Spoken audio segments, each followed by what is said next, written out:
আসসালামু আলাইকুম গাইস, আশা করি সবাই ভালো আছেন। মাশাআল্লাহ, দেখেন এই যে ছোট গোড়ার ভিতরে গাছের গোড়া থেকে, যেমন এই ঠেলাটা থেকে এখান থেকে একটা পশি বাড়িয়ে এই যে দেখেন একটা লতা আইসা এদিক দিয়ে ঘুরে ঠিক এই পর্যন্ত গেছে।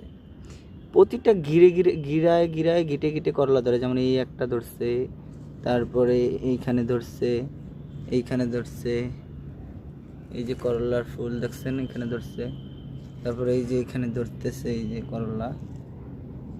প্রতিটা গিটে গিটে করলা ধরে, যেমন এই দেখেন কি সুন্দর, মাশাআল্লাহ গোড়ায় দুটি করলা ধরছে। আপনারা দেখতে পাচ্ছেন গোড়ায় দুটি করলা খুবই সুন্দর। এই একটা এগুলো বেশি বড় হয় না, এগুলো আসলে খাবার উপযুক্ত হয়েছে, তাই ছিঁড়ে ফেললাম। এগুলো খাওয়ার উপযুক্ত হয়ে গেছে। ঝড়ে আমার মাচাটা পড়ে গেছে, মাচাটা নিচে পড়ে গেছে ঝড়ে।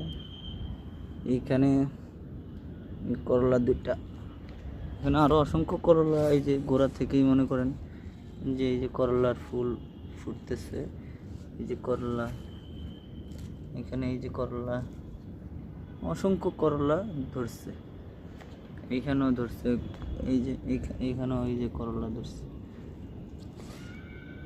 আমি খাই এগুলো প্রতিদিন।